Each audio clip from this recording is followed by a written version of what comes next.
When we launched our new YouTube channel, the Steam and Splendor Network, in October 2024, we set a high bar in terms of historical research standards and presentation. Our goal was to bring high-quality, solidly researched material and to package it up with both historic photographs and artwork, as well as modern digital artwork, both still and animated, in order to help us bring this information to life again. In other words, we weren't looking purely for visual bang or catchy sound bites, but rather for engaging analysis and thorough coverage. However, we also realized that we needed to make our material available in more than simply video format here on our main YouTube channel. For example, many people enjoy listening to audio podcasts while on the road and through outlets other than YouTube. So on January 11th, 2025, we released the first episode of our official podcast. Our podcast can be streamed through all of the typical podcast outlets, such as Apple Music, Spotify, Amazon Music, and so many others. We do not typically release our podcasts as live video recordings because, quite frankly, we don't feel that people constantly need to see our faces plastered all over their screens as if we were some sort of celebrities. Although we do appear in our documentaries from time to time as talking heads, and plan to do so moving forward, we feel that our reputations and names really speak for themselves, without the need for a constant, perhaps even tiresome visual presence. The third and fourth episodes of our podcast, featuring guest historian and author Mark Chirnside, tackled a subject that has been very popular during the past 30-odd years, and which nearly everyone has heard of. Were Olympic and Titanic badly designed, badly built ships, perhaps built on the cheap to save a few pounds, with some sort of fatal flaw or Achilles heel in their design? This question has been raised in countless television programs, news broadcasts, and books through the years. Having Mark Chirnside join our program, we were finally able to tackle all of the myths and half-truths on this subject head-on. As such, even after the podcast aired, we felt that this might be one of the most important episodes and subjects that we have tackled to date in any format. For this reason, we decided that it was important enough to make the original audio-only podcast available in video format on our main channel for our primary audience to enjoy and learn from.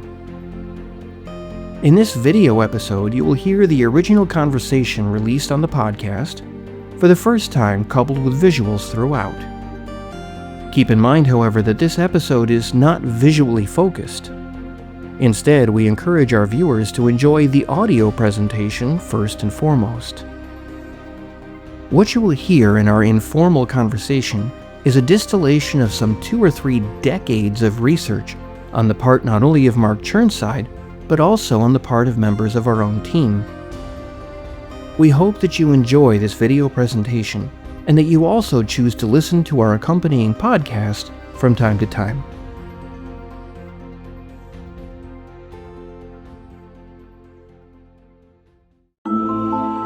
Real history, genuine education, no nonsense. Welcome to the Steam and Splendor Network.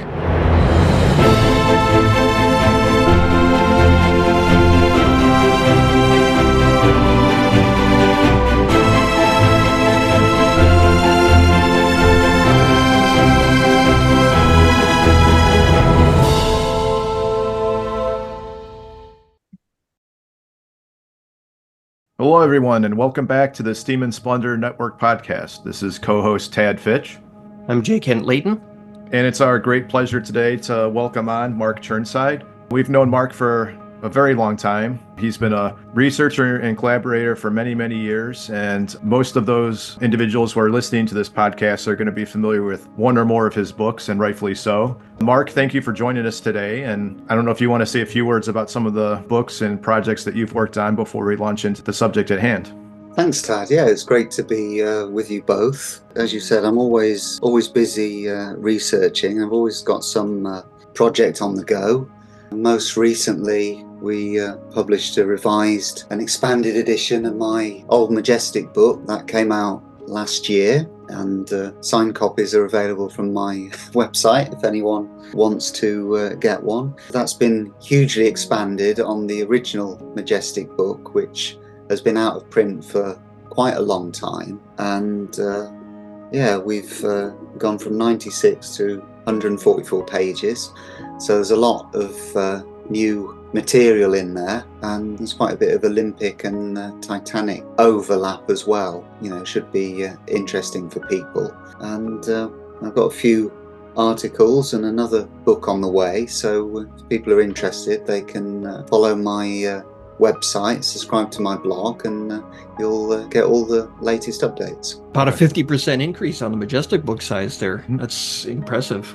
Actually, a new book. We just went to town, basically. That's exciting. Looking forward to seeing that. And we'll be sure to put links to your website and blog on the description for the episode so that listeners can find that. The topic at hand today, we're going to be discussing a number of different things about the design of the Olympic class ships and compared to contemporaries, but listeners will doubtlessly be familiar with some of the far-fetched and, quite frankly, ridiculous claims that have been made about not only Titanic, but its sister ships, as far as the materials they were constructed with, that there was corners cut, that they were constructed with substandard or cheap materials to save money, that they didn't hold up compared to a lot of their contemporaries, that there was design flaws, a so-called Achilles heel in the design. And these are things that we can talk about at length, but Mark, just to put you right on the spot, right off the bat here, is there any truth to these claims, these sensationalist things that people say about the design? No. That's the short answer in my opinion. No, I mean, I think we're going to cover so many of this in these questions kind of in our discussion, but it tends to fall down to various common themes, which is information, either that's plain inaccurate or that's taken out of context, or one of my bugbears is basically where Titanic is studied in isolation, and of course you can't understand Titanic without understanding her sister ships. I think it's equally true, you can't understand the sister ships without understanding contemporary liners, so from Cunard, from the German lines, or even if you're looking at the earlier White Star liners that preceded them, so you're talking ships like Oceanic and Big Four. It's really interesting to study that design progression and to understand the context. So we know that these ships were built by Harland and Wolff, which is one of the leading shipbuilders in the world at that time. They had a very high reputation. If you look at the various design standards of the time, they were built to the highest standards of shipbuilding in 1911, 1912. And, in many ways, I think the proof of it can be seen in Olympic and the lengthy and successful career that she had. Really, it was the bad luck, the extreme bad luck of the collision with the iceberg that did extraordinary damage to Titanic. And, this is the extent of damage that modern ships would not have survived. So, it's really worth studying just in the context of that time. And, if you get people saying they weren't built out of the correct materials, or this was a design flaw, or this was wrong, well, actually, just a bit of context. And, as I always say, I bang on about this, but it is so important. Just look at the primary sources, look at the original documents. So we're not talking here about books or television programs, however reliable they might look to be, or however slick the presentation. We do have primary source material out there that sheds a lot of light on this. I think what you're saying there in that minute and a half, Mark, is so completely different from the public's perception of Olympic, Titanic, Britannic. Mm-hmm. And this is a perception that has been ingrained in the public's mind for 30 years. I remember it really started to get popular in the mid-90s. I remember looking at what highly respected journals, scientific journals in the mid-90s were coming out with these papers that said Titanic was, bad steel, cold water, the plates were practically shattering from the, and this has gone on for years. The people who make the claims change, There's always some new twist, some new hook that program on TV or a new book, and they will always cherry pick their information. They'll just take a little bit here and there, and they will build what looks to be a very convincing case. They'll dramatize it. They'll talk about, phone calls in the middle of the night from panic-stricken board of trade inspectors, and all this horrible stuff. Olympic is basically ready to break up and sink, if she goes back out there. But that's not the whole picture. And one of the things that I appreciate and always have about your work, Mark, is that you are the kind of guy who rolls up your sleeves and you go into this archive and you you're like, let's go, let's take a good look at this. And like you say, you don't just look at Olympic, you don't just look at Titanic, you don't just look at the three sister ships, you look at them in context. What was going on in the industry at the time? How does that compare with the industry today, safety standards of today? And once you look at that bigger picture, once you take the blinders off that, all a newspaper headline or TV program hook to keep you past the next commercial break, it becomes a totally different story than what most people have heard. And I think that's why it's so important to have you on this podcast with us today. We can't be more honored to have you with us because you're a quality researcher. Even when your research takes you places that people don't want to go. A popular point is the three-bladed center propeller for Titanic. We know that gets you in a lot of hot water because people don't like it. It alters their perception, their long-standing perception of history. But what we've always appreciated about you is that you go where the information is, even if it isn't popular. So let's hope that we can discuss this subject in some thoroughness today, and hopefully we'll start to right the wrongs of what's been claimed about Olympic and Titanic. Thank you. It's very much appreciated, your kind comments. And yeah, I mean, from my perspective, if you look at the primary sources, you just get a very different picture to, what's been claimed in so many modern publications going back decades. Because we do have those primary sources. We know, just by some quick examples, we know Edward Wilding, who was the naval architect at Hand and Wolff, who had such a big role in the design of these ships from a strength and watertight compartment point of view. We know his view about Olympic, and he said a number of years after she'd entered service that Hand and Wolff had to do fewer repairs to Olympic than to any other large ship that they'd built. We know, for example, that Cunard were interested in Olympic because, of course, they had built Lusitania and Mauretania, and they'd been in service a couple of years. White Star had responded with Olympic and Titanic, and in turn Cunard were responding again, and they'd ordered Aquitania.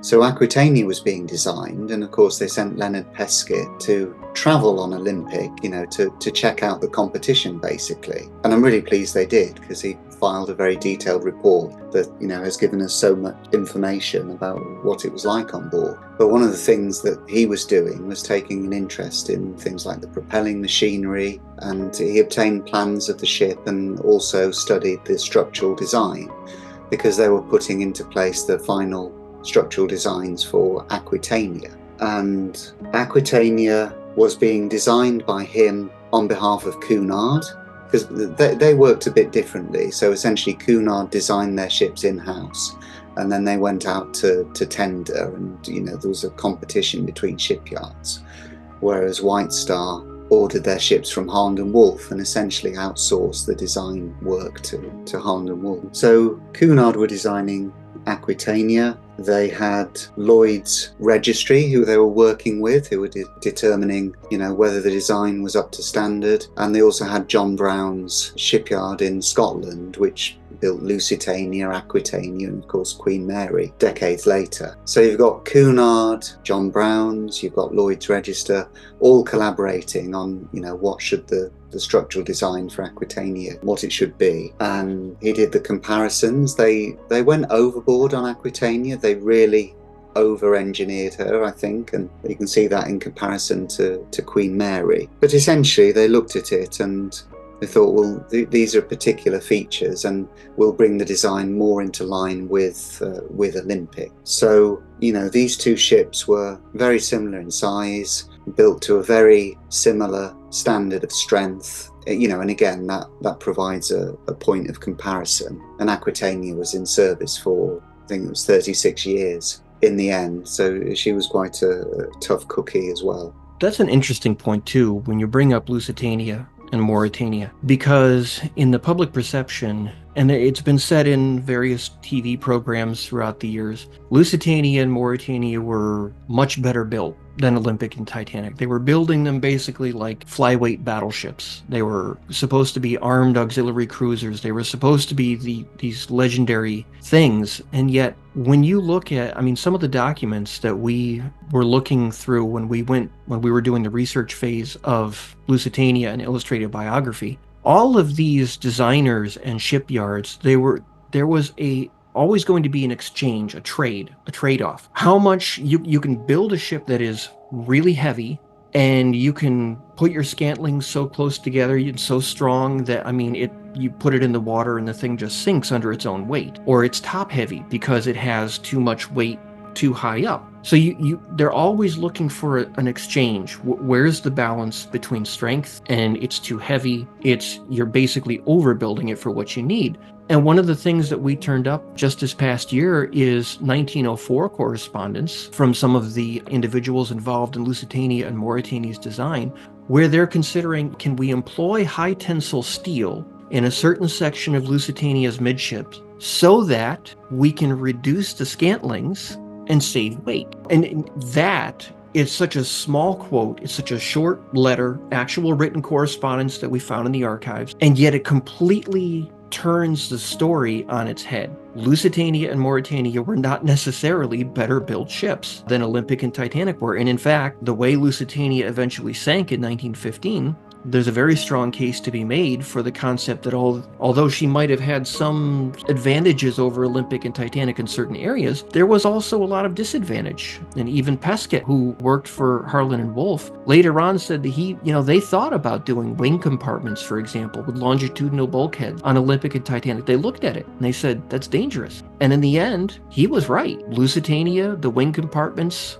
were breached in the wrong area, and one thing led to another. The ship sank very dramatically with a strong list, sank very quickly, and a lot of lives were lost, and a lot of the life-saving equipment was useless, and it all led back to that original problem in the design. And it's funny because if you look at Wilding's testimony at the early Board of Trade inquiry about that subject, and then you look at his testimony at the liability hearings later on, one set was given before Lusitania sank and the other was given after Lusitania sank, and basically he's saying the same thing both before and after. We thought they were dangerous, and they were. Very consistent. Yeah. And just from a logic standpoint, the point that Mark raised earlier, when you look at the Olympic class ships and how Cunard then, when they were designing Aquitania, there's certain things that they took inspiration from. If that was a flawed design, a rival company is not going to incorporate anything from something that they felt was done on the cheap, that was substandard, that wasn't adequate. And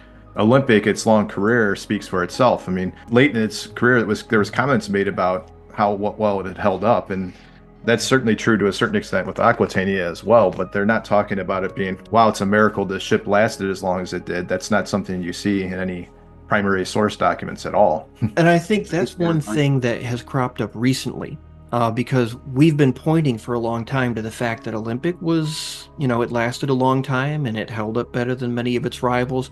Now the claim has morphed again in just the past couple of years too. Well, there's a reason why it lasted as long as it did and held up as well as it did, even though it didn't really hold up that well. The reason is because they changed the design after Titanic sank. So you see that every time we try to bring something forward that it's clear on this point, a counterpoint begins to emerge. The story begins to evolve. Yeah, but it was because they changed the design. So I think one of the best things for us to do today in the podcast, Mark, is let's look at Olympic and Titanic as they were, original design, 1911, and then look at Olympic later in her career. And then down the road a bit, maybe we'll jump back and we'll talk about how that all applies to Titanic. Does that sound like a good approach to take? Yeah, sounds good to me.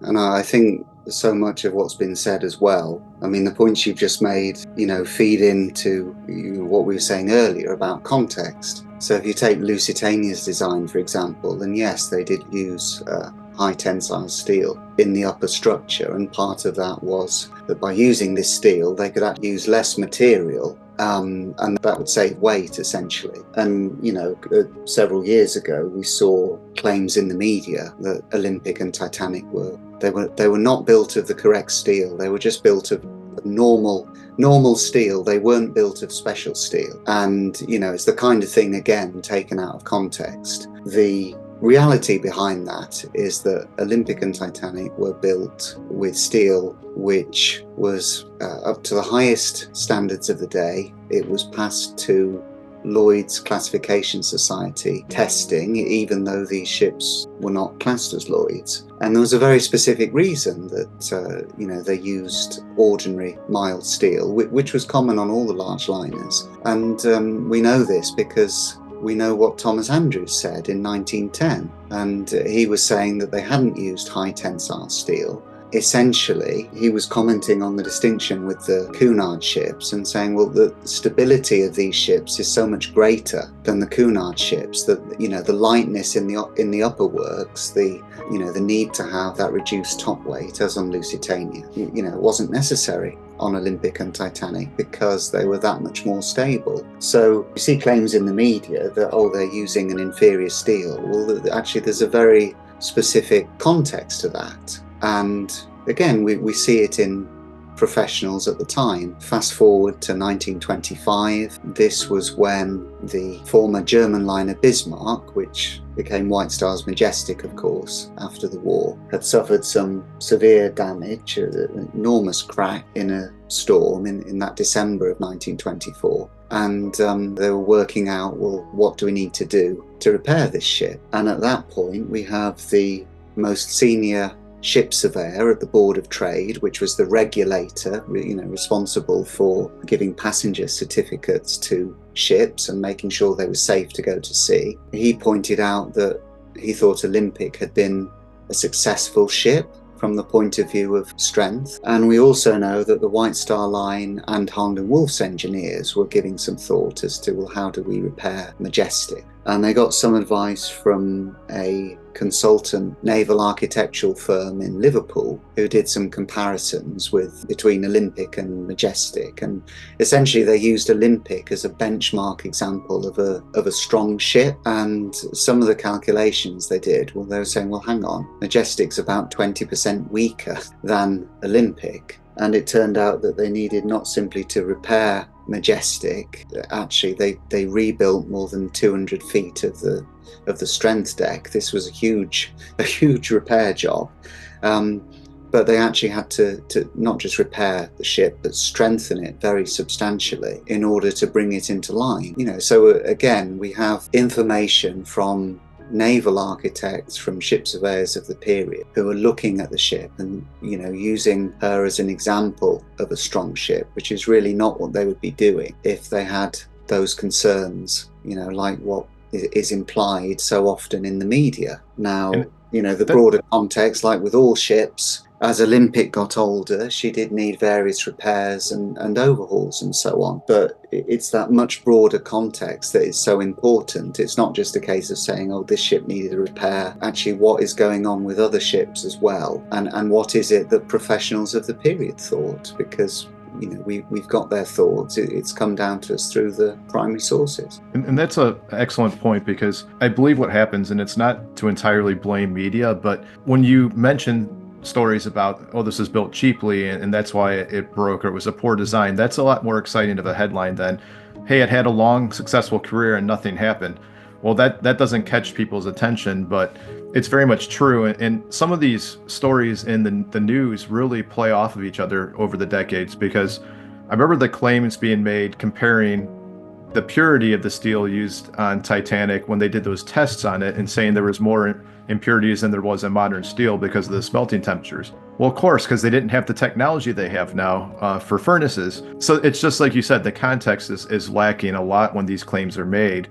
And your entire career as a researcher, going back to when you were a teenager, have been in archives, digging elbows deep through documents and looking back to the primary sources. And that really destroys a lot of these allegations and claims made about poor design. There's nothing to that. And your points that you just made very much illustrate that. Yeah, I think so. And to mention steel as a point of view, and using Majestic as a case study, some of the tests that the Board of Trade did on steel from Majestic showed that it was significantly weaker than it should have been. So that is an example of a ship of the period that had steel which, by the standards back then, was not quite up to scratch, and there's simply no record of that in the case of Olympic. There's no comment at all that her steel is not up to quality, whereas we have an example from at least one other line of the period where they're saying that the steel wasn't quite up to scratch. So there's that context as well. Yeah, and I think that's important because people will say, well, the Majestic and the Leviathan, they were of a different design. It was their design that was the problem. It was the split uptakes, or it was the fact that when they did the split uptakes, they didn't round the corners, or that they placed them in a line where there was some ventilation ductwork and some staircases and some elevator shafts, and it created a natural weak point. And it was the design. But what we're talking about here is the actual steel quality. Now, if it was Titanic and somebody was able to come out and say Titanic steel was 20% weaker than it should have been, you would have worldwide headlines like you wouldn't believe.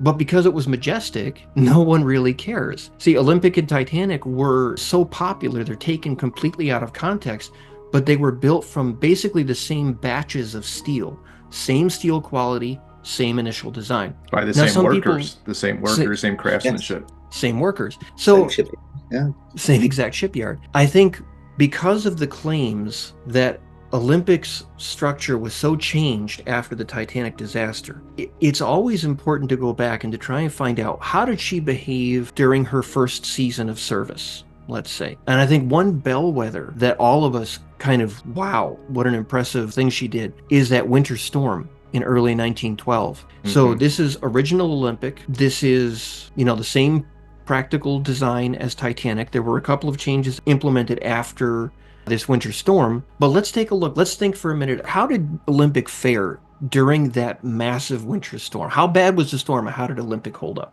So this is January 1912 that we're talking about, and of course she'd experienced pretty bad weather the preceding December 1911 as well. I mean, this is the North Atlantic in winter, which is not really a place you want to be. But she was a North Atlantic fast mail boat, a crack passenger liner, and she was built to go through it in all weathers and in all conditions, and that's what she did. But as a bit of context, the stormy weather Olympic experienced in January 1912 was apparently said by Captain Smith to be the worst that he'd known. This is a guy that had been at sea for decades and was no stranger to the North Atlantic by any means. So for him to be saying that, I think is quite significant. We have other ways of measuring it. We know the average speed Olympic made, and it was one of the very slowest voyages that she made in her entire career, one of her very slowest commercial voyages, and that was very much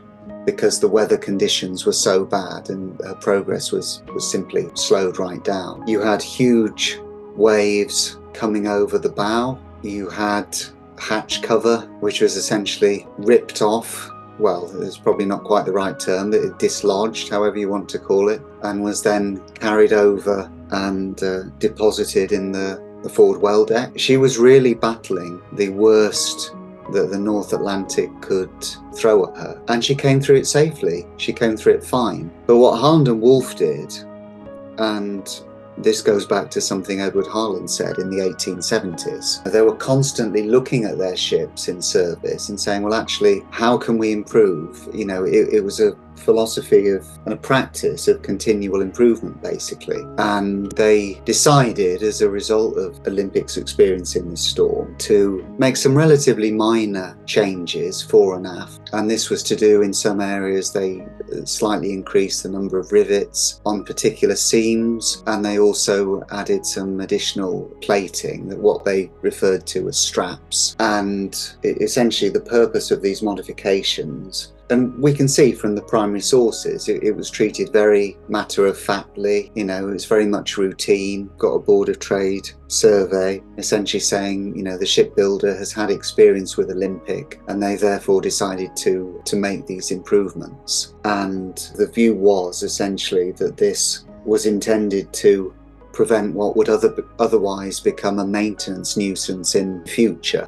So it wasn't a case of any serious problem or failure. What they were doing was saying, well, actually, this is an improvement we can make, a refinement to the design, and that's the context of it, really. I first published information on these changes way back, I think 2004 or 2005, in an online article. And my essential point then was, compared to other liners, so again, Majestic as an example, I'd seen other liners that had come through storms and had to have what seemed to be much more significant repairs. So it seemed to me that this was an example of Olympic coming through very, very bad weather conditions and generally coming through it well. So I published this information and I used it as an example of Olympic essentially being a generally strong ship. Unfortunately, a year, 18 months or so later, you had various people taking this out of context and trying to say, oh, this was an enormous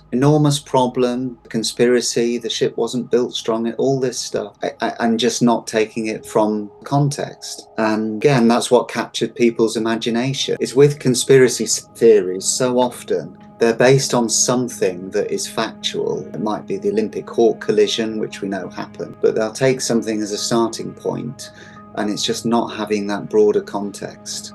And that's what stuck. I think that's a vital point, because if you read even some more recent books, the headline about that storm in January of 1912 is there were 500 loose rivets that needed to be caulked I think or less than replaced. that, and I'm not sure they were even loose. But so, you look at it, it's like, oh my goodness, this is a weak ship. It's an accident waiting to happen. And yet, when you stop and think about it, when was the problem really found? It was after they dry docked Olympic for something completely different, which was the propeller replacement, because she had thrown a propeller blade. This is in March of 1912, not in January of 1912. She'd crossed the Atlantic coming back without any serious incidents. There were no further serious problems between that storm in January of 12 and when she was again dry docked for another purpose. And like you said, Harlan and Wolff, they were this very interesting shipbuilder where they were interested in incremental improvement. We build something, we learn from it, we improve it, and we implement that not only on the ship we just built, but we implement it in the next ship that we build. And so they're looking for ways to improve it. They didn't just recaulk the rivets, kind of patch it back up and glue it back together, so to speak, and say, she's good to go. No, they looked at it and they said, we can tweak the design here, we can improve it, and we can make it so that this, which was minor, never happens again or shouldn't happen again. That's exactly what happens, though. You guys had mentioned about conspiracy theorists taking a grain of truth or something that is factual and then blowing it out of proportion. I recall distinctly how people mentioned these repairs and how that applies to Titanic and making it sound like it played some major role in Titanic sinking, which is complete nonsense. But that was blown so far out of proportion that it doesn't even resemble what the actual source documents say. It doesn't resemble reality at all. It almost doesn't even resemble the same repairs that they're talking about. It's like, did I miss something here? It's really taking a grain of sand and making it into a boulder. It's ridiculous. And that's why it's so important not just to include source documents, because anyone can include source documents, but to go to someone who's giving you the context, the bigger picture. And as Mark said, this is a very matter of fact. This isn't some panic-stricken, we have all these loose rivets on Olympic, what are we going to do? This is a matter of fact. They're saying, oh, okay, we can fix this. We can do better next time. We can improve Olympic here. We can change the design, make that better. Then we can implement this on Titanic because she's not finished yet.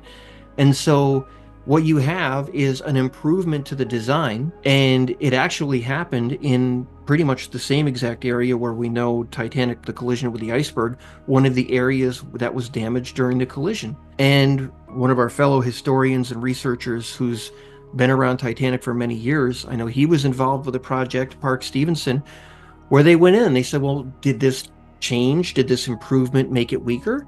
And they tested it and they actually found no, it made it stronger. So, in fact, instead of weakening the design, what they found with Olympic after this January of 1912 storm led to a minor improvement in Titanic's structure and how it was able to perhaps withstand the iceberg damage and the collision and what happened as a result of that.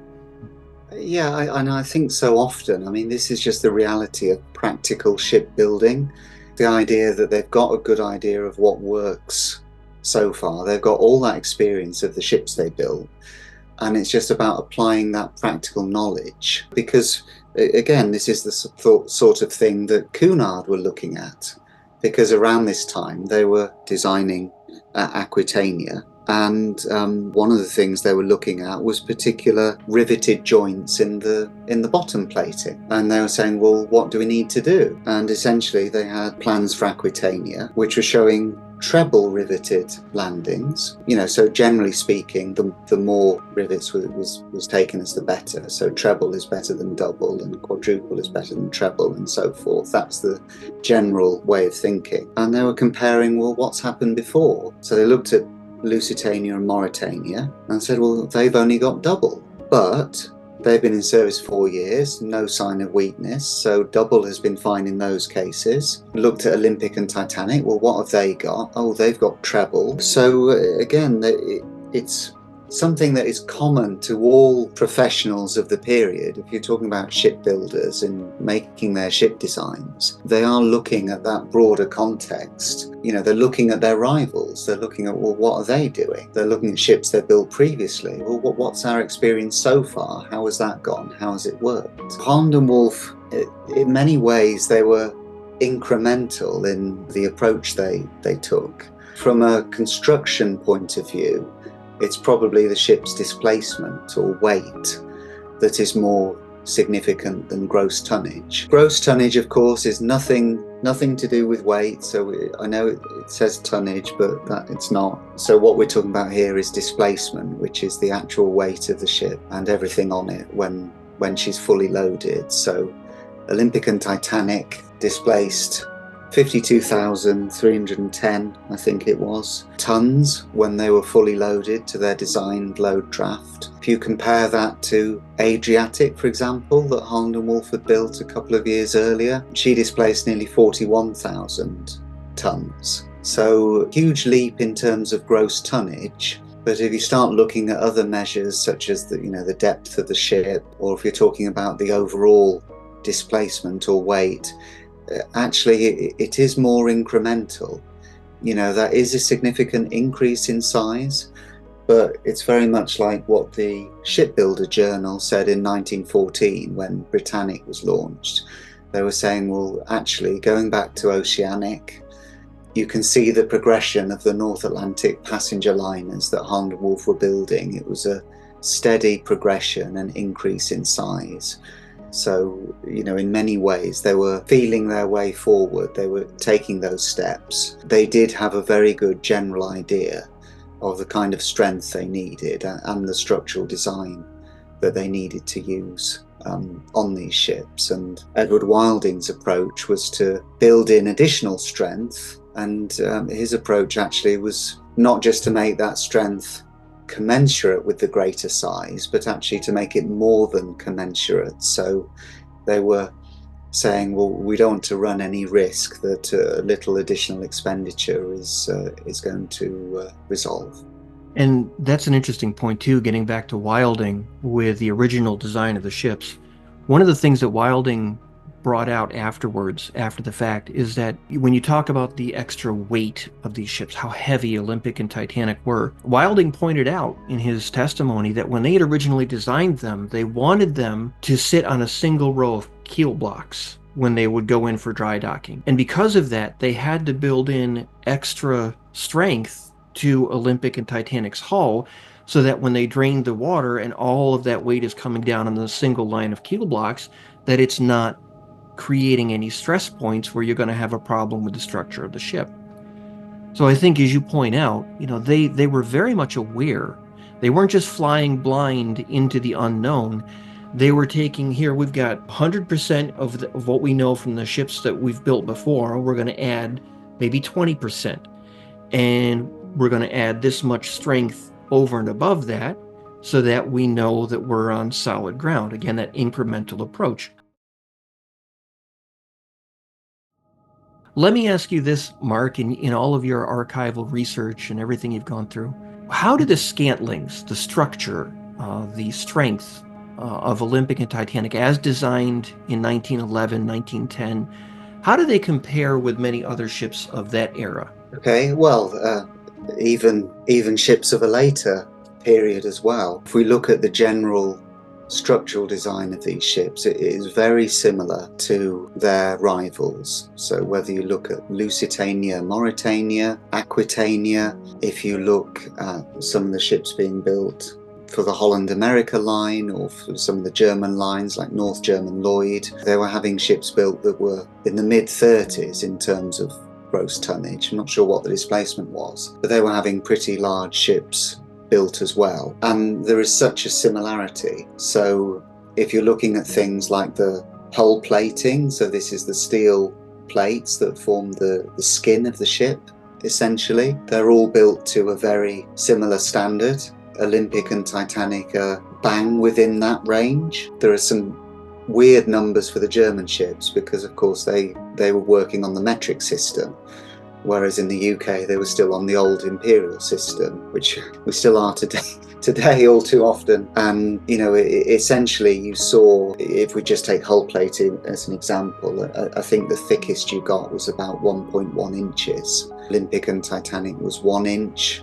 Typically, if we're talking about the plating amidships, if you go down to other ships, that goes down to 0.9 of an inch, even 0.8. So Olympic and Titanic's structural design, on any measure you use, whether you're looking at hull plating, whether you're looking at the frames, which I guess you could say form the skeleton of the ship. These were the really strong steel frames that really gave the rigidity to the whole structure. They are very much in line with the highest standards of the time. And you talk about the spacing between those frames, exactly the same as Aquitania, for example, exactly the same as Queen Mary, which was built a generation later. And they're all built to the same standard of strength. So naval architects of the period had a particular formula, and this took into account the size of a ship. This is the key point. Ships were getting larger, but of course they took that into account in the design. And one of the standards that they used was that they took the ship and they placed it on a wave that would be equal to the ship's length between the peak and the trough, and then they took the height of the wave as about 1/20th of the ship's length at the waterline. So in the case of Olympic and Titanic, going from memory, I think that's a wave of about 45 feet high, with a length of the same as the ship. So you're talking well over 800 feet. So that's a pretty big wave. And they worked to a common standard that in those conditions, the stress on the upper structure of the ship should be kept to less than 10 tons per square inch. And we have various figures and calculations for those large liners. And Olympic and Titanic, again, that's bang in line with these other large liners. In fact, going from memory, I think the only ships that were stronger on that particular measure were Oceanic and possibly Aquitania. You will always get some slight differences in sources, but essentially they're built to the very highest standards of the period. And if you fast forward a generation, you look at Queen Mary, because we've got the scantlings, the structural drawings of Queen Mary and her structure. The approach with Queen Mary, she was basically an enlarged Aquitania in so many respects, so you have all of those similarities. And if you look at Queen Mary's hull plating, it's really not that much thicker. I think it's about 1.14 inches. This is a ship that, going from memory, I believe she was about 1,000 feet long. Not sure what her length was between perpendiculars. Hopefully you can help me out, Kent. But she was a longer ship anyway. She was a much heavier ship. So much bigger, much heavier. Yeah, it was about 70,000 tons. And she was much faster. She was designed for, 28 and a half knots.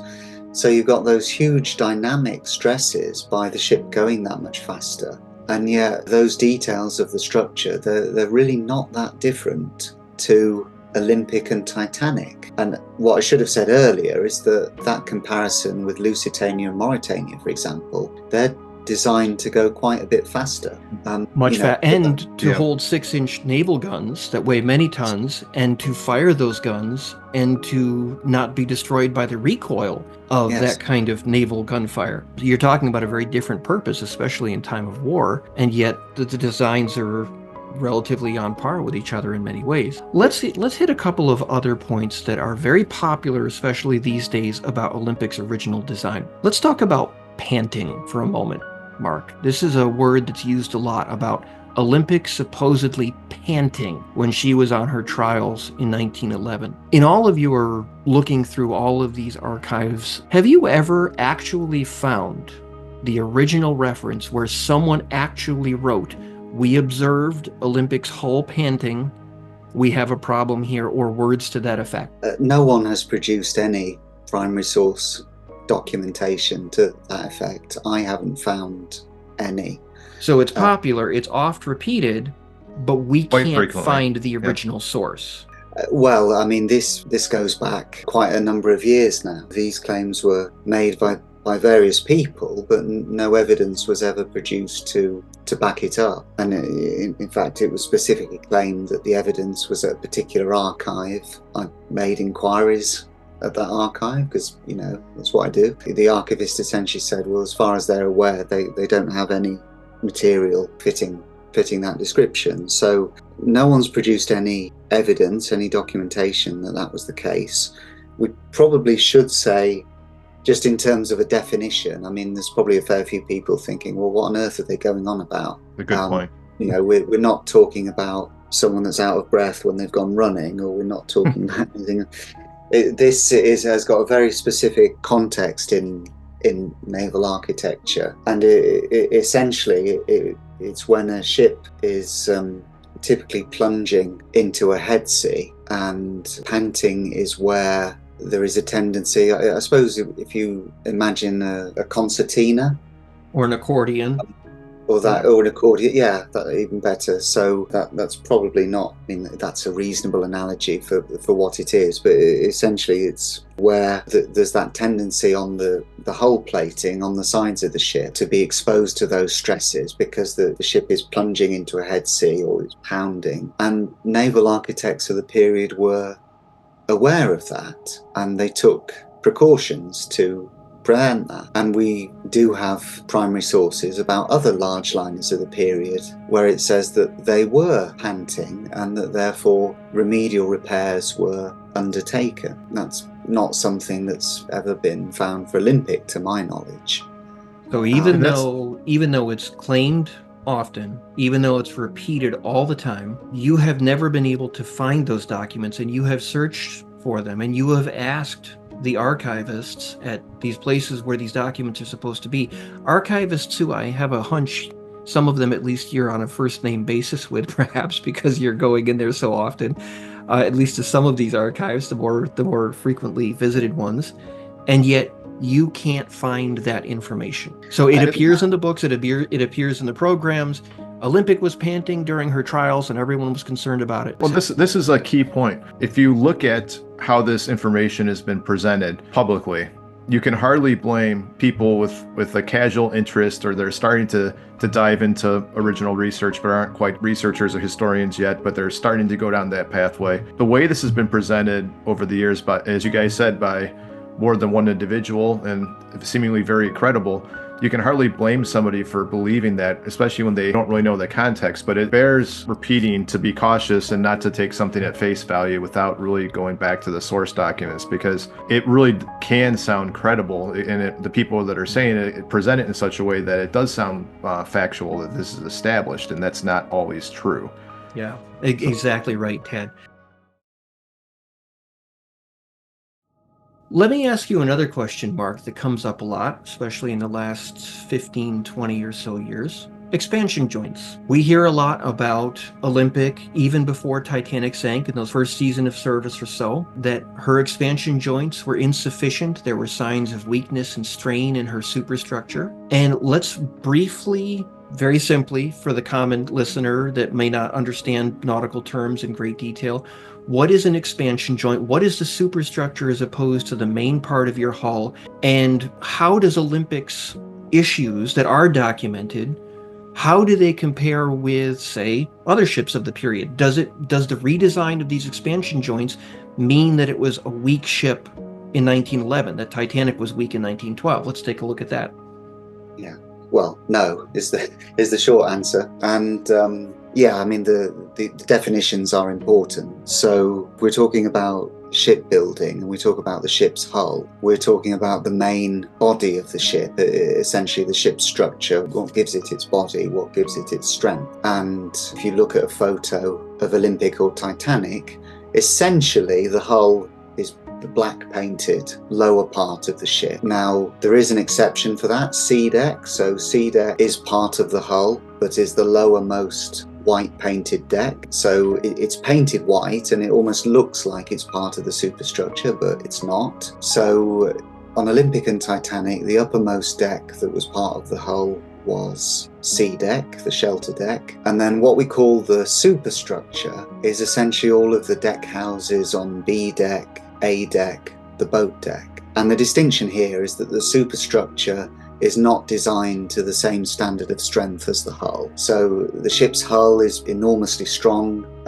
The superstructure is strong as well, but simply not to the same degree. It's essentially these deck houses that are placed on top of the hull, and they need to be strong enough to house the passenger accommodation, to support all of the basic structure there, but they're not part of the hull. So you could take away the superstructure of the ship entirely and the ship's hull itself still has all of its strength. Whereas if you took away the hull and you just had the superstructure, then you would have a problem, because it's not designed to have the strength that the hull is, which essentially sits on top of the structural hull. Shipbuilders were facing a challenge by this time because the length of Olympic and Titanic was so much greater than earlier ships. Going from memory, I think I'm right in saying that the superstructure was actually longer than ships like Teutonic and Majestic a generation earlier. I believe they were about 500 feet long. I'd have to check. So shipbuilders had to do something, because on older ships, on smaller ships, the way they did it was they built the superstructure and it was kind of separated to a large degree. You had these different deck houses, and you see that on ships like the Big Four, whereas with Olympic and Titanic, the superstructure is essentially continuous. You've got all along B deck, all along A deck, you've got those continuous deck houses basically. And the problem there is that the superstructure is not designed to bear the same stresses as the hull below. So what they did was they hit upon the idea of expansion joints, which are basically two cuts, if you will, in the structure, in the superstructure, which divided it into sections. So it's almost like separating the superstructure into different sections, but on a much smaller scale, because they're using expansion joints rather than entirely separate islands of deck houses. And they fitted these two expansion joints. They were the first ones that they'd put into any ship, I believe, on Olympic and Titanic. And generally speaking, they did their job well. They protected the superstructure from the stresses that the hull below had to endure. We know that Lusitania and Mauretania had expansion joints when they were initially introduced in 1907. Yeah. And that's because the hull itself is flexing and working in a seaway. The superstructure, it's attached to it. It's basically bolted onto it. So what Yes. they're looking to do is they're looking to make sure that those stresses and strains over those super long lengths are not transferred to the superstructure. You're looking to kind of keep it a bit separate by allowing the different sections to ride differently as the hull itself is flexing and moving. You introduce a very small expansion joint. Basically, you're on Olympic and Titanic, you're building 3 separate superstructures through 2 expansion joints, so that as that hull is flexing, those different components can basically ride on top, and that expansion joint can open and close in relation to what's going on with the hull. So you're not transferring the main hull stresses up into the superstructure, which is lighter weight material. In a Yeah, different context, but for listeners, you'll see expansion joints in a number of structures on land, including most frequently probably on bridges. And it's the same concept. You have the concrete roadway that's on top of the structure, and if the structure is settling or moving or changes in temperatures, it would fracture if it was one continuous roadway atop of it, and it essentially breaks it into separate sections so they can move independently without. And it's the same thing with ship design to a certain extent. Yeah. So with this idea of expansion joints, Mark, when Olympic and Titanic were designed and constructed originally, were expansion joints an exact science at that time? No, it was a new feature that shipbuilders were having to use, and it was a reflection of the increase in the size of ships. Possibly it was somewhat overdue. I know of at least one large North Atlantic passenger liner that was built a couple of years before Olympic and Titanic, and her superstructure was essentially in one. They did not use expansion joints, but the idea was that they tried to design that superstructure just to be a bit more flexible in of itself. That didn't really work in the long run, so about 20 years later, the ship I'm referring to had all manner of cracks and problems with the superstructure, the deck houses, and they basically had to redesign huge parts of the superstructure, and I believe they even retrofitted expansion joints in. So that's an example of a liner built a couple of years before. By not having expansion joints, it caused all those problems all those years later. Now, if you look at Olympic and Titanic, well, Titanic wasn't in service very long, but Olympic was.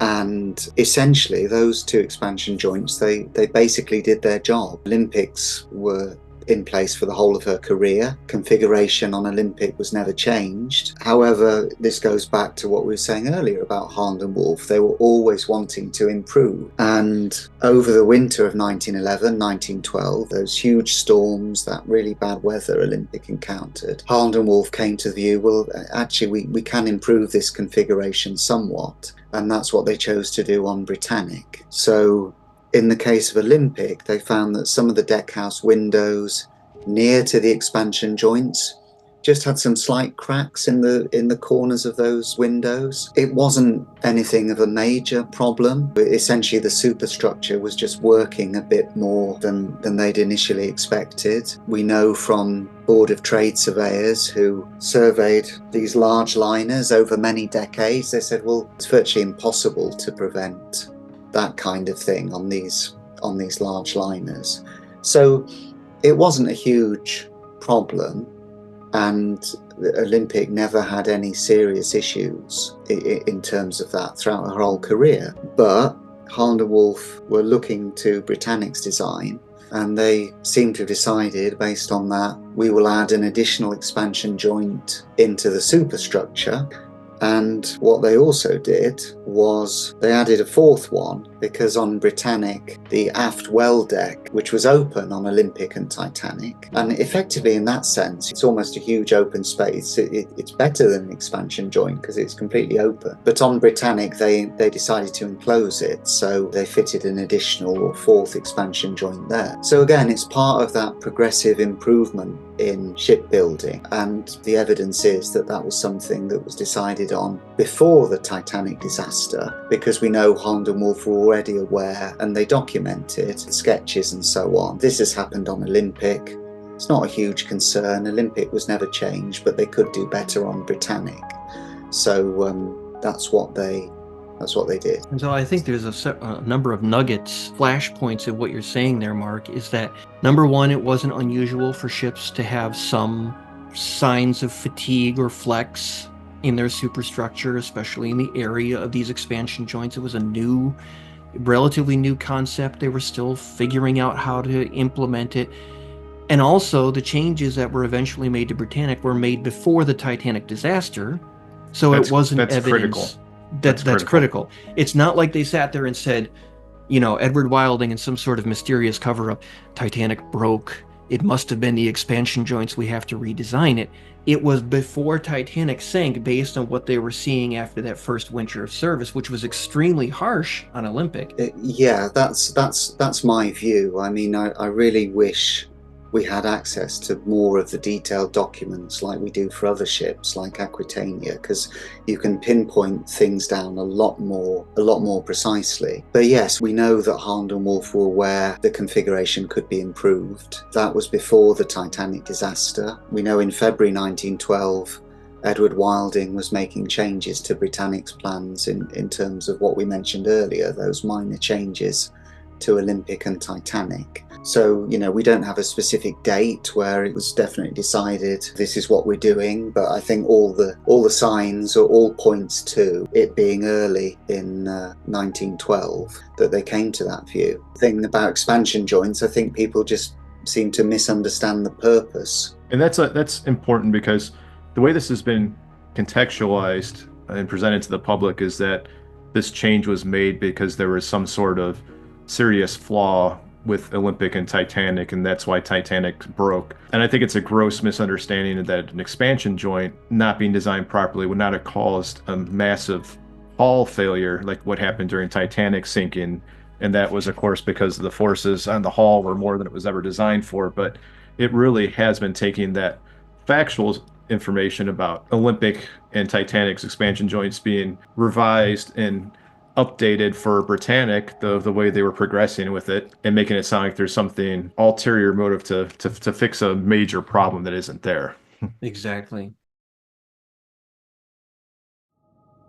Let me ask you one more question, Mark, about the strength of Olympic and Titanic superstructure. Recently, it's been pointed out that Titanic's A-deck promenade had windows, screens, installed along the forward half.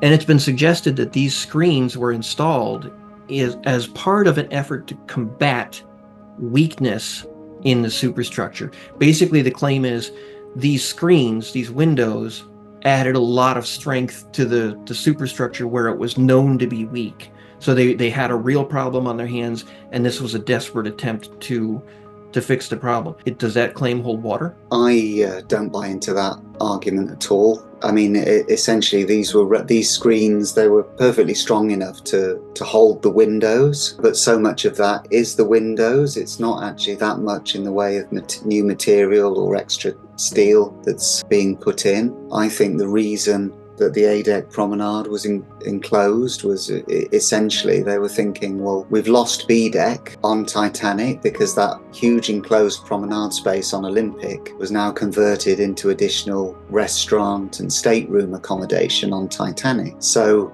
early 1912, and they've seen Olympic come through these storms, quite probably they're thinking, in my opinion, well, hang on, there's no enclosed promenade space for Titanic's first class passengers, which actually would have meant they were worse off than second class, because second class had an enclosed promenade. So I think they came to the view, well, we must have some enclosed deck space and promenade space on Titanic, and therefore enclose the forward end of the promenade. It wasn't something that they ever did on Olympic, so hang on, if it was something intended to strengthen the ship, well, that doesn't quite follow, does it? Surely they would have done that on Olympic. I'm glad you said that, because that's what I was thinking just now. Yeah. If it was so important, Olympic's superstructure was weak, why didn't they ever fix it on Olympic by putting those windows in? You'd think. But, again, it comes back to, well, no one's ever produced any documentation saying this is why it's being installed. So, again, it's just that issue of needing to be critical about claims where there's evidence to support it, fine, but no one has produced any. And, I think the reason Olympic's A-deck was never enclosed, I mean, even to the end of her life, she still had a fairly extensive enclosed promenade area on B deck. They lost some of it in the 1929 refit, and in fact White Star were discussing after that, well, shall we enclose part of A deck? They didn't explicitly link it, but to my mind that's quite possibly what they were thinking of. Strong circumstantial case, for sure. Yeah, I mean it's linked very closely, so that's my view.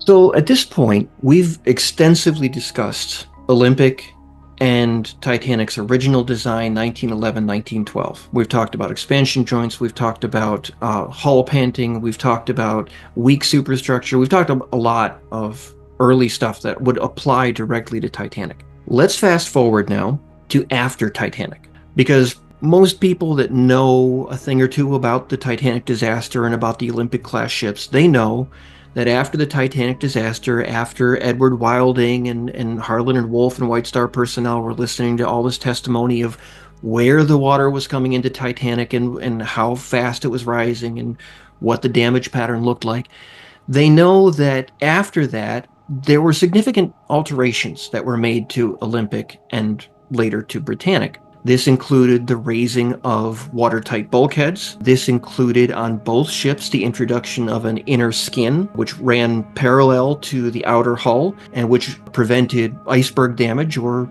torpedo hitting it and not exploding or certain other things from penetrating from the outside hull. You had two membranes instead of one. You had an outer hull and an inner hull. And it's been claimed that the reason why Britannic is so intact on the floor of the Kia Channel now, and the reason why Olympic, quote unquote, held up so well during her later career, was because of these massive changes to the structure of these vessels. It made Olympic and Britannic so much stronger that it fixed an Achilles heel that they had realized was there on Titanic, and maybe even sped up the disaster, caused the disaster. This is the headline you see. These are the claims that you hear. Let's take a look at this in layman's terms and see if that holds any water. First of all, Mark, when you think about the inner skin, you and I have talked about this extensively. We've consulted some of the best expert minds in the past few years in the entire industry, people who know every rivet and bolt and what have you about these ships. Did the inner skin on Olympic and Britannic materially add to the strength of those ships? A lot. I mean, this goes right back to what was being claimed, that essentially people were saying, oh, these ships were not strong enough and therefore they had to fit an inner skin. The issue here is that there is a very strong distinction between if the inner skin was intended to provide watertight protection or if it was intended to strengthen the ship primarily. So very quickly, and I think one of the things we need to be careful about with language, quite often you will hear people say, oh, the double bottom was extended up the sides of the ship in the 1913 refit on Olympic. Now, from a point of view simply of watertight protection, that is true to a degree, but actually there's a very distinct difference in a structural sense. So the double bottom was cellular construction. It was built very strong, and that formed the bottom of the ship's hull, the bottom part of the hull girder.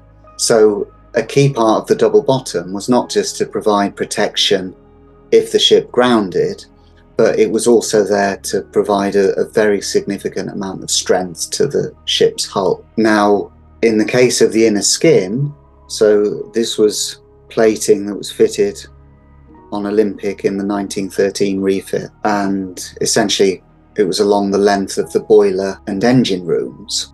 What Harland and Wolff did was fit an inner line of plating, and of course they had some additional connections to essentially hold that plating in place. But generally speaking, they made as few connections as possible between that new inner plating, that new inner skin, and the outside of the hull, the outside hull itself, the outer skin, the original hull plating. And, you know, there's a very simple reason for that, that if the outer hull is damaged, if it's pushed into a degree, actually if they're connected that strongly, then that's going to impact on the inner skin as well. So any watertight protection from that point of view is negated. But there's a key distinction here again between the hull as originally built. The hull plating was doubled around the turn of the bilge. So we're talking about the sides of the ship where the double bottom meets the side of the ship. And the ship's structure had very strong frames, very strong hull frames and very strong web frames, which were extremely deep and were built to provide a very high degree of strength to the hull. So all of that strength, those key structural members, those features, was already there in 1911. In the original design. Yes. Yeah. And in the case of the inner skin, and the refit more broadly, actually. But the case of the inner skin, White Star, after the Titanic disaster, were naturally nervous about public opinion. They'd lost Titanic, they still had Olympic, and they'd invested more than £1.5 million in building Olympic. So they needed to be sure that the travelling public were confident. They're confident enough to keep sailing on Olympic. In reality, the ship as originally built was very safe. She was built to the highest standards of the time, which actually was that a large ship could float with any 2 watertight compartments flooded. Holland and Wolff worked to that standard, and they went way over. They built in such a margin of safety. There were virtually 3 compartment ships, I think, with possibly 1 or 2 exceptions. And they could float with 4 compartments flooded in a number of different scenarios. So White Star went to Holland and Wolff and basically said, well, we really want you to increase the watertight protection, the watertight subdivision, way beyond anything that had been contemplated before.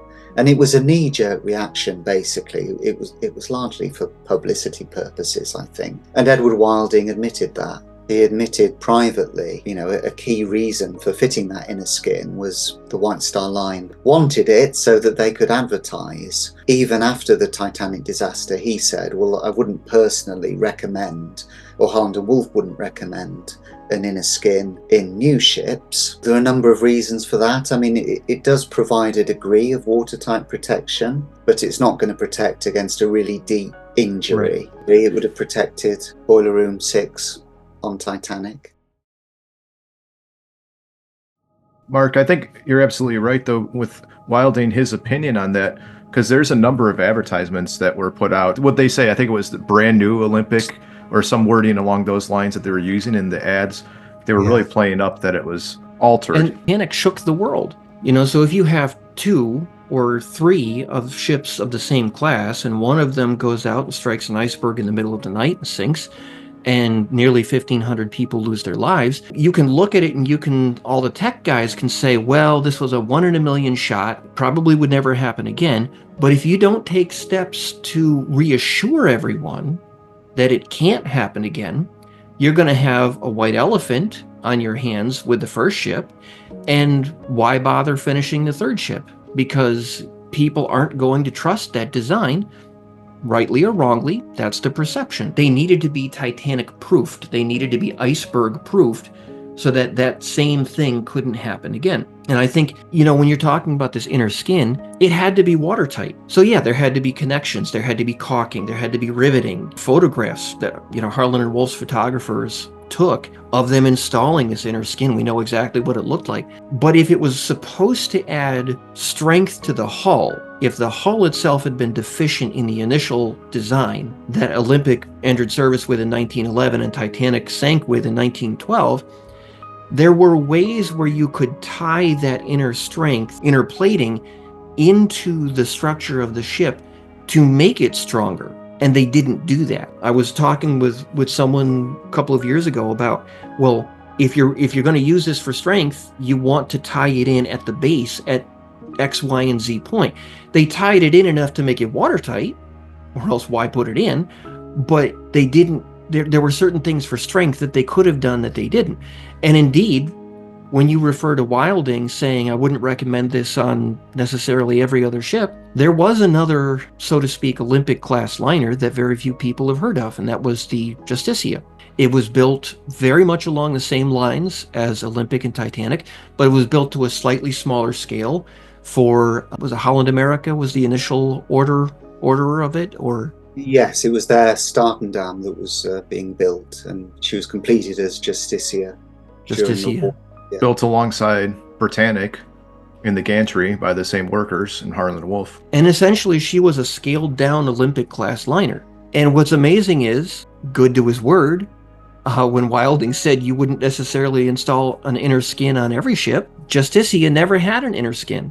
They clearly didn't think it was important enough to add material strength, to add an inner skin on every other ship that they built afterwards. To give some context about Justicia too, and I don't want to go too far off topic, but it was clearly a well-built ship. I mean, it took 6 torpedo hits to put it under during the war from 3 different U-boats that were attacking it over the course of a day and a half, and that's pretty impressive for a vessel. And we can talk about, Mark, you would be much more apt to speak to that than I would about how it compared to the Olympic-class ships strength-wise. But that just does give the context that that general design was not something that was fatally flawed. Mm-hmm. In fact, Lusitania and Mauretania are often held out there as the gold standard of shipbuilding around Olympic and Titanic's era. And yet we have testimony from people at Harland and Wolff like Wilding who said they thought that Lusitania and Mauretania's system of watertight subdivision with these long longitudinal bulkheads and the coal bunkers along the outer edges with these very wide proportionally spaces, a percentage of the overall width of the ship being in these wing compartments, they thought it was dangerous. And they were proved correct, because whereas Justicia took, what was it, Tad, you mentioned a few minutes ago, how many torpedoes did Justicia eat over the course of how long? 6 over a day and a half. There was 3 U-boats attacking it, 2 that actually got hits on it. 3rd that fired and missed. So this is basically an original 1911 Olympic-class design on a Lusitania scale.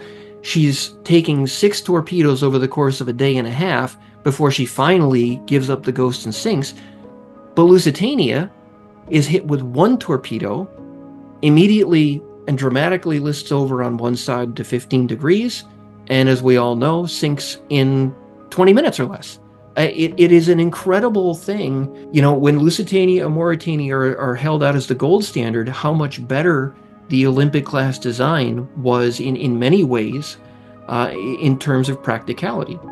I have another example of that, and there's a number of reasons you can talk about, but Titanic, as long as it took to sink, 2 hours and 40 minutes, and the length along the hull that the damage occurred, yet you never see a list beyond 10 degrees or so during the course of the sinking. Obviously, starboard originally, then an even keel, and then it started heeling over to port a little bit more later in the sinking. But how stable it was despite that pretty substantial amount of damage and compartments that were opened, I think that by itself speaks to the strength of design and how well built it was.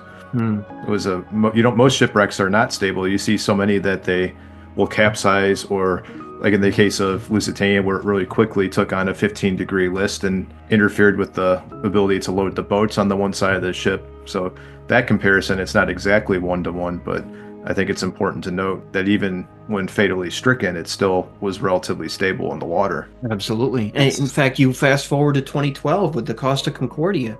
You know, not exactly the same kind of situation, but what happened? The ship rolls over, half the lifeboats are useless, and people are scrambling for life-saving apparatus, and lives are lost. So, I mean, we're not just talking about period ships, we're talking about Olympic and Titanic compared to some of the most modern designs that are out there as regards watertight subdivision. Well, I mean, my understanding is essentially that they would meet modern standards, whereas Lusitania and Mauretania wouldn't, partly because of the longitudinal watertight bulkheads. And there was some commentary at the time, because of course there was a government committee in the early 1890s, which was actually headed up by Edward Harland. It was known as the Harland Committee, and of course he was a sought-after shipbuilding expert. And you know, they flagged the danger of longitudinal watertight bulkheads. There were some specific clauses that they put in that sort of said, well, if a ship has these longitudinal bulkheads, and we have to be satisfied that she's not going to list to one side or the other to such an extent that it's going to bring some of the transverse bulkheads below the waterline. So you also had a situation where older ships that Harland and Wolff built, such as Majestic, the first Majestic, they originally had a longitudinal bulkhead, I believe certainly dividing the main engine room into two. It might have been a bit more than that, I'm not quite sure. But they were built with those, and later on they were essentially taken out, or at least pierced, so that they weren't watertight anymore, because Harland and Wolff came to view them as dangerous. And if I remember rightly, I think Edward Wilding mentioned the case of, was it HMS Victoria in early 1890s, 1893? I think there was some naval ship which was lost, in the jargon, essentially turned turtle. Any standard of design or watertight subdivision, there's pros and cons with any configuration that you adapt. It's just not as straightforward to say, oh, they should have had longitudinal bulkheads, because they may prove a benefit in some scenarios, but equally they could be fatal in another. Certainly. It wasn't something Harland and Wolff omitted or forgot about. They took a conscious decision, look, we don't like longitudinal bulkheads.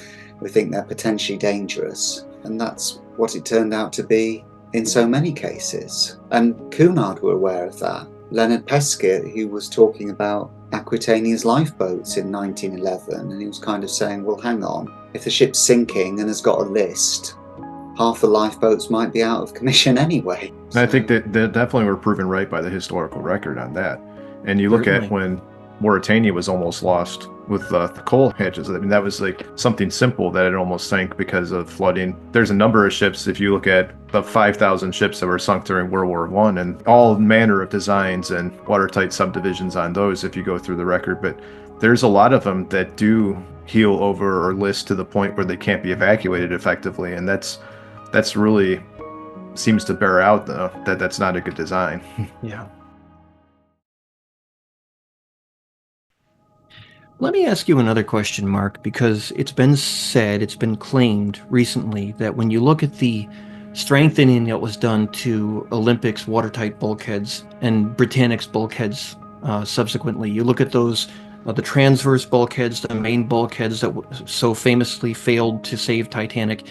Everyone knows that many of those bulkheads were raised after the fact on Olympic and Britannic, so that if that many compartments had been pierced in a similar situation, they could withstand that. It's been claimed that the strengthening to the actual bulkheads themselves, adding so much thickness to the plating and whatnot, is evidence that they knew they needed to strengthen the hulls of Olympic and Britannic. And it's hinted probably because there was a serious deficiency in the original design, which may have contributed to Titanic's loss. However, when you're raising a bulkhead and that compartment is filling with much more water to a much higher level, perhaps you could speak, Mark, to the concept, what do you have to do with the strength of the bulkhead if it's holding back a lot more water than the original design at a lower point? Yes, well, absolutely. This is the crucial point. And of course, a number of watertight bulkheads were raised on Olympic and then Britannic. There were a couple towards the stern that were lowered as well. So just as a general point, the height of watertight bulkheads is a key factor, but it's simply one of many in the broader design consideration. Well, the original watertight bulkheads on Olympic and Titanic were built to a very good standard of strength. We've got Board of Trade Surveyors report saying, the strength of the bulkheads throughout appears very ample. There are various examples where the stiffeners or the plating of these bulkheads was way in excess of regulation. It was also in excess of Lloyd's Classification Society standards as well. And it also exceeded Lloyd's standards, which were written after the disaster too. So these bulkheads were really built very strong, but they were designed for a particular purpose, and the majority of those bulkheads went up to the underside of D deck, the remainder to E deck or higher. And they were therefore designed with that in mind. They were designed to hold back a certain head of water. Now, to any degree, when a compartment is flooding, there will be some pressure on the watertight bulkheads. So it's very important to make sure that those bulkheads have got adequate strength to resist that water, to resist that flooding. So if you decide to extend a watertight bulkhead, let's say from E deck to B deck, what's that in feet or whatever measurement, it's a huge proportional increase in bulkhead height. So in the new design, you're asking that extended bulkhead, which is a taller bulkhead than has ever been done before, and I think possibly was actually higher than on any other ship, even at that point, even in 1913. When you're doing that, you really have to take account that they're going to be subjected to so much extra pressure with that head of water. So Edward Wilding was very specific about that. He said, well, we've raised these particular bulkheads, and therefore, because we've raised them, we've had to strengthen them. They were perfectly adequate, well, more than adequate for their original design purpose, but we're now building them not just to go to E deck and hold maybe 2 or 3 compartments of flooding. We're extending them all the way to B deck, and potentially in a scenario where 6 watertight compartments are flooded. So that will be a huge head of water and an enormous amount of pressure on the bulkheads. And Edward Wilding said, I believe he said they would probably cope with a head of about 150 feet of water, which is way beyond what they would have needed to. And again, Harland and Wolff were conservative in their design. They looked at the structural components, the stiffeners required, the plating required on these bulkheads. And when they did those calculations of how strong they needed to be, they actually ignored some of it. So some of the additional brackets or whatever you had for the stiffeners to increase the strength, they ignored those in the design calculations, just treated them as if they weren't there. So even then, they're adding in all that additional strength for their new purpose. And they're being conservative because in those calculations of strength, they're ignoring part of what gives the structure its strength. So that was why it was necessary to increase the strength of those bulkheads. And it was only done on the bulkheads that were extended in height. And that was the reason. And yet that's a very different story than has been presented to the Titanic population in general over the last few years.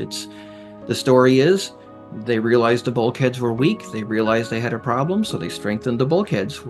No, they strengthened the bulkheads because the bulkheads were now taller and had to hold back 20, 30 more feet of water under who knows what conditions. So of course you're going to make the bulkhead stronger. And something that Mark mentioned a minute ago, I think would be good to give a little context to listeners. He said something regarding the Board of Trade inspectors when the ships are under construction. And just for listeners who may not be aware, we've spent a lot of time talking about the design and adequacy or not of that compared to other ships, but there's these allegations about materials and cutting corners and cheap construction or substandard shoddy construction. And really that's something that wouldn't have happened. I mean, there was Board of Trade inspectors that would literally, in the case of Olympic and Titanic, I'm thinking of Francis Carruthers, who was climbing through compartments and supervising and really crawling over, I think in his own words, crawling through every inch of the ship to make sure that they were adhering to the standard and what was being done. So this is not just Harland and Wolff, it's not just White Star Line.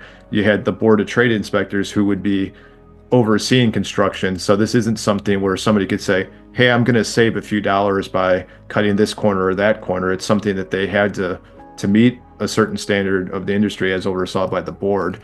And I just wanted to mention that because that kind of ties in with what you were talking about with the inspectors a minute ago. Yeah, I think that's a key point, Tad. And also, they were involved in inspecting Olympic after the 1913 refit. They recorded all of these various changes. Edward Wilding was very clear that Harland and Wolff hadn't made any major change from his point of view that would affect the classification of the ship, or hypothetically, if they went to get Olympic classed at Lloyd's, they could have done that, either as built originally or after the 1913 refit. It was very matter of fact in those Board of Trade surveys that essentially reporting Olympic's been refitted, an inner skin's been installed, bulkheads have been extended.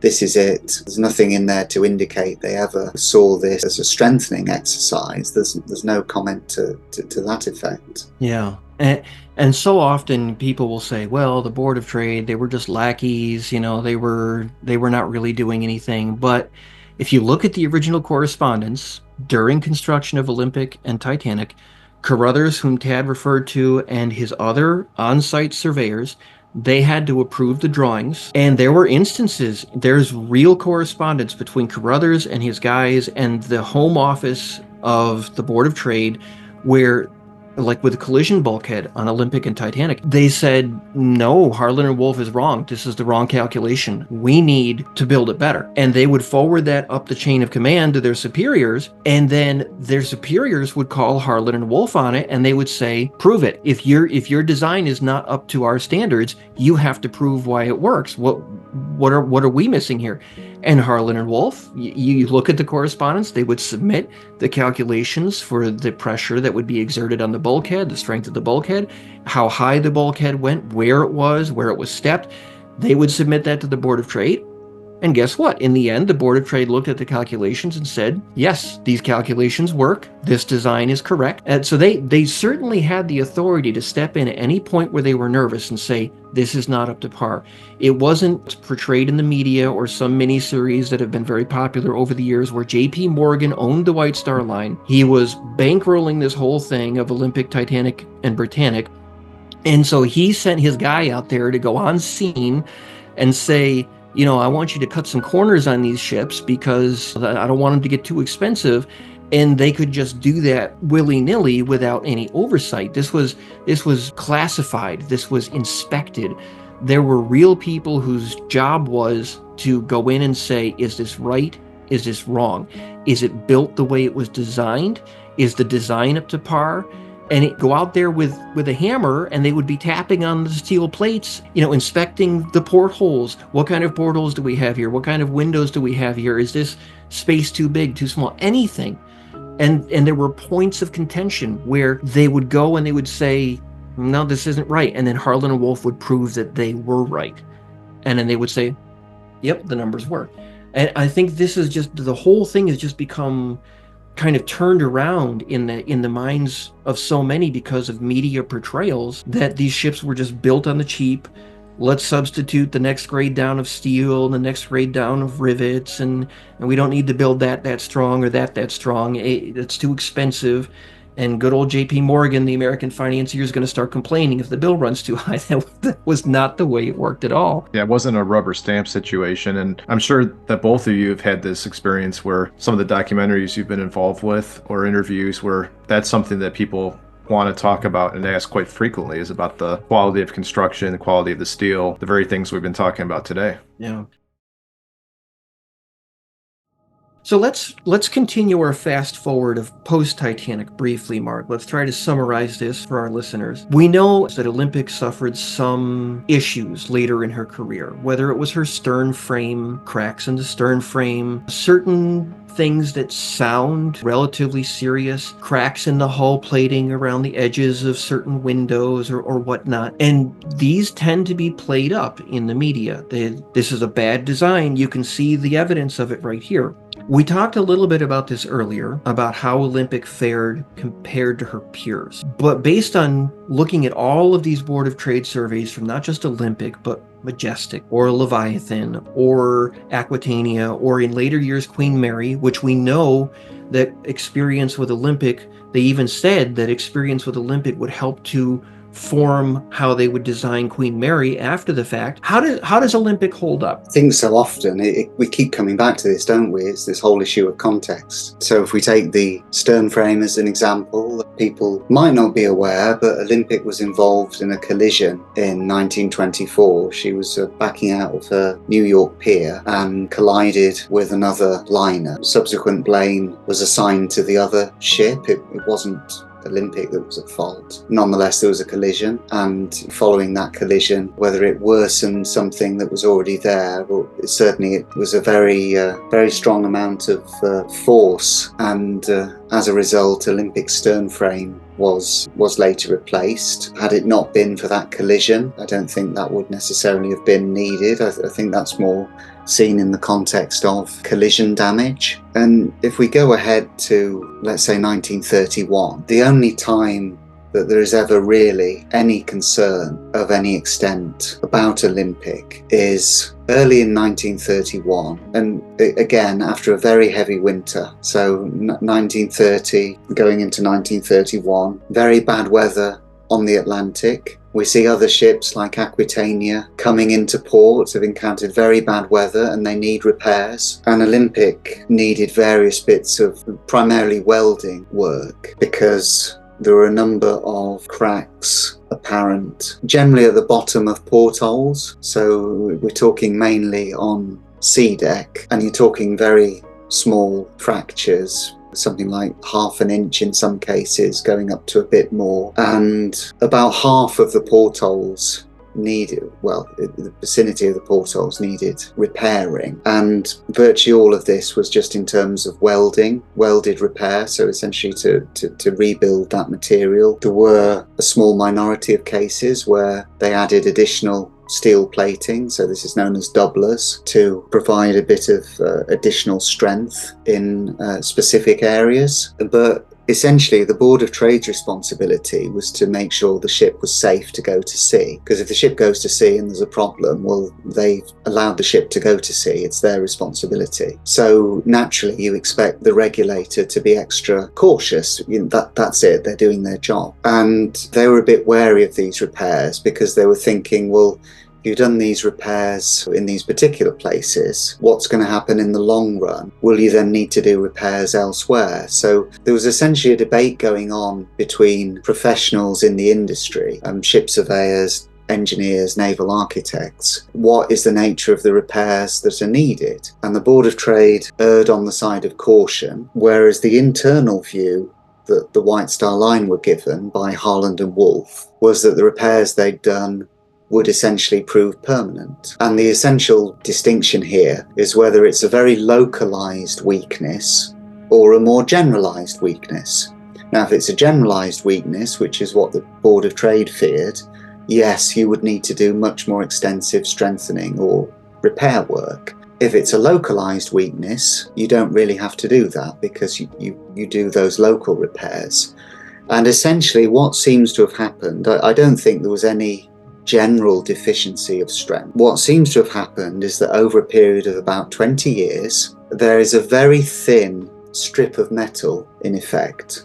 You're talking about the area right at the bottom of the portholes, and there's a very thin strip of metal and then a drainage hole. So this is where the water can drain through that. And essentially over time, through natural corrosion and so on, that tiny strip of metal is being called on to take a disproportionate amount of stress. So after 20 years, this has become an issue and they need to do these welding repairs. And essentially all the years after 1931, there were a couple of occasions where they had to re-weld, but generally speaking, those welding repairs were done and they held fine for the remainder of Olympic's career. And she had quite a heavy schedule of voyages, 1931 onwards. I think she did 16 round trips in 1931, for example. So she was still on a busy schedule, even though it was the Depression. So over time, you've got these competing interpretations. Is it a localized problem that's been repaired and is not going to happen again?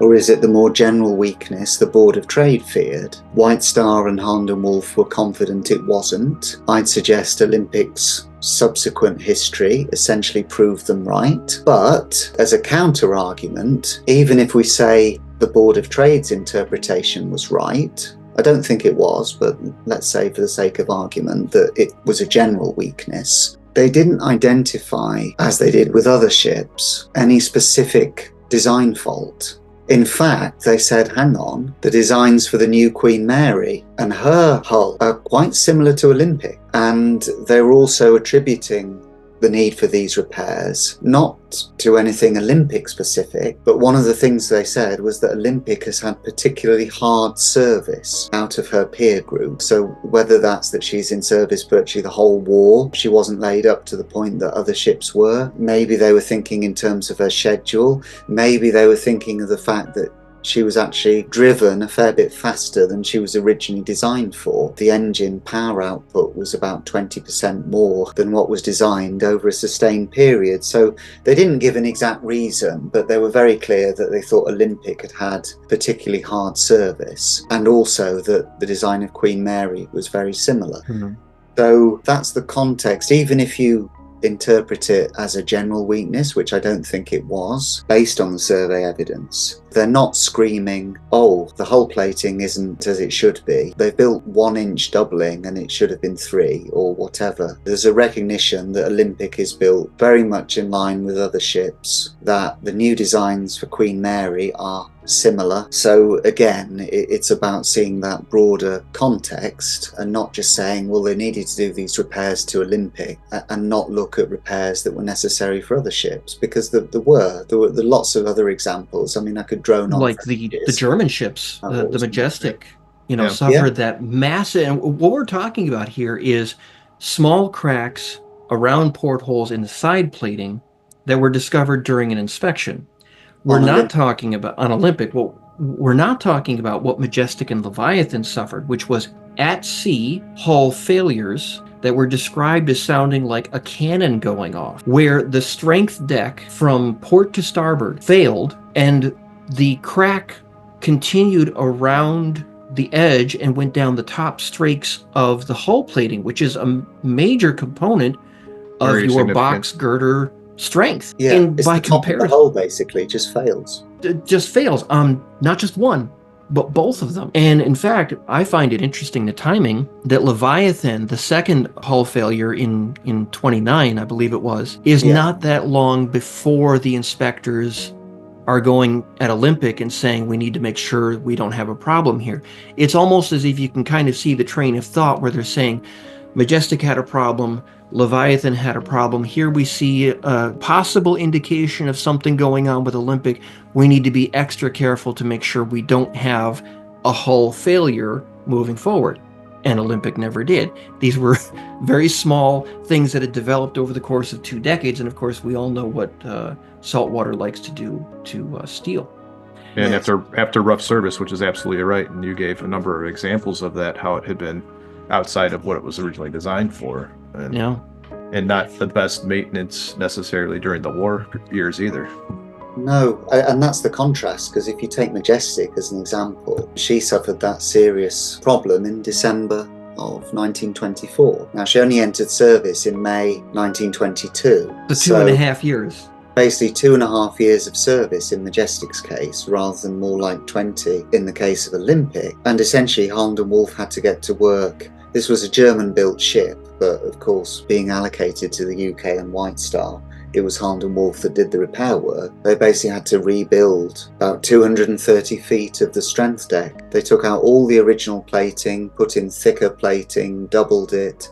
They did a really thorough strengthening and repair job on Majestic, so that she was much stronger than when she was built, and so she could go to sea. We know that the White Star Line issued a specific instruction to Majestic's captains, which basically said, look, navigate this ship very carefully in North Atlantic storm conditions, because that was in large part what contributed to it, the stress of being driven through that storm. And as we said earlier, it's not just a case of the innovative split funnel uptake design on these ships. There were lots of other issues as well, including, we know, the steel. Yeah, the steel. They calculated, for example, these ships were longer than Olympic, and they calculated that their strength hadn't been increased to the same proportion. So again, you can kind of go through a whole load of examples as to why that was a much more serious issue, and give examples on other ships that needed repairs. I mean, completely randomly, White Star Liner Homeric, which was originally built in Germany for North German Lloyd, she was dry docked, I think it was 1931, I might be mistaken, but she only entered service in 1922. They found that the hull plating had fallen off on either side of the ship. So talking right at the stern, the after peak essentially, there'd been a failure, the hull plating had parted on each side of the ship. There are photos in dry dock. You can look through the ship because the hull plating has fallen off. I think, well, if that happened to Olympic, I've got a feeling people would be... Absolutely. You see it in newspapers around the world. A Titanic's sister proven to be subpar materials and built badly, and then of course that means Titanic was built badly. Let's talk about briefly another subject. 1914, February, Olympic is steaming across the Atlantic, and a number of portholes shatter. And if you listen to recent reports about this situation, you would think that this is in a perfectly smooth sea, absolutely no warning, and it almost feels like an implication that they shattered because the hull was too weak and there was a lot of stress that was transferred to the portholes, or maybe that the portholes were not of an approved design back when they were originally installed. And yet, when you look at what was going on in the North Atlantic that week, you find that Olympic was actually engaged in a form of mortal combat with the weather that the North Atlantic was throwing at her at the time, and that she was hit by significant waves. This wasn't moderate weather as was described later on in some of the Board of Trade paperwork. Clearly, whoever wrote that was not well informed.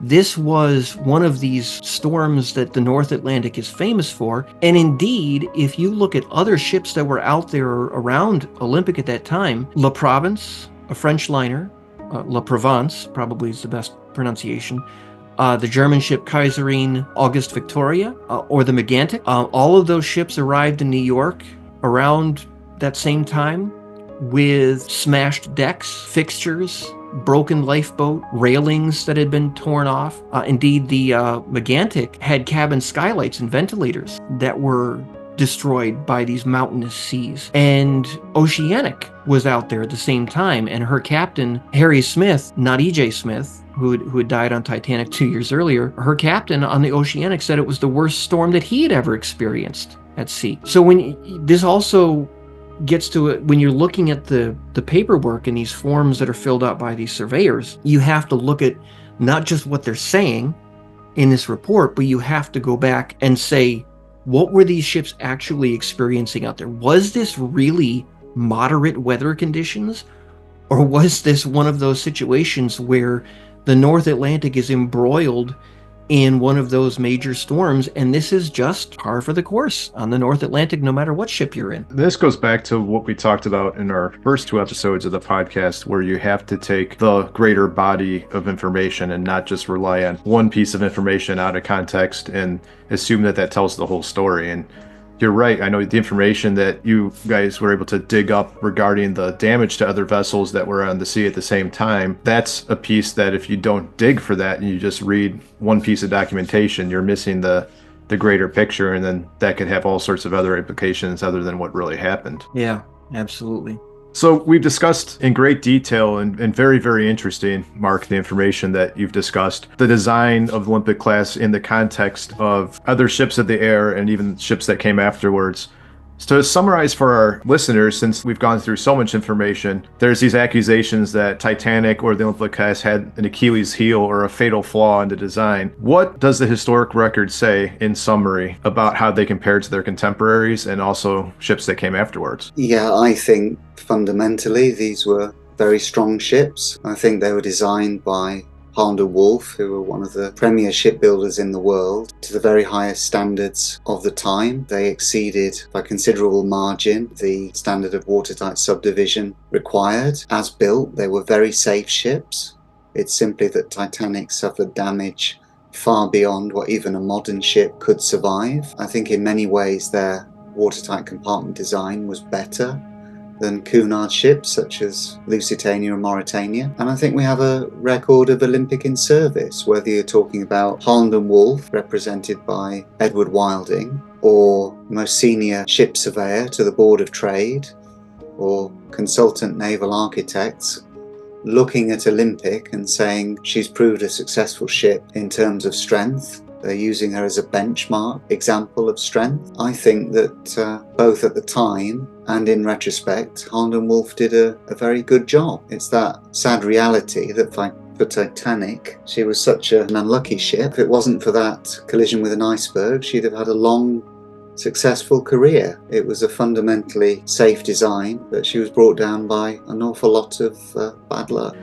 We'd like to thank Mark for coming on the show today. Mark, it's always a pleasure. We are great admirers of your work and think very highly of what you do with your research and writing. And we appreciate you taking the time to come on today and have this in-depth discussion. And I hope that listeners save this episode and refer back to it often, because there's some really fantastic information and nuggets in there that I think they could use going forward.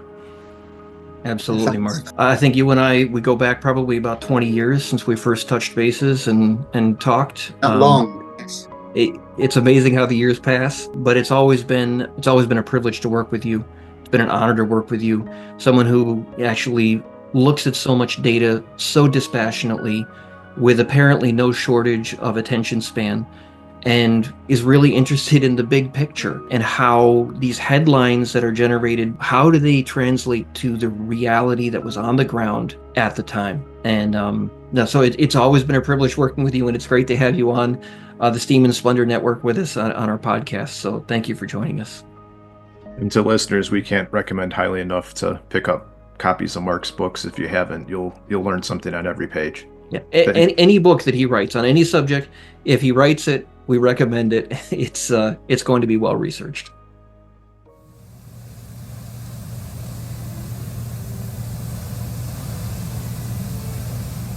A special thank you to our supporters on Patreon: Nikki Chan 92, Evan Fleming, Lucas Sidlowski, Bluebird Nut, Mark Gegenheimer, Martin Cahill, Maximilian Metcalf, Rachel Warner Sanchez, and Snow Monkey.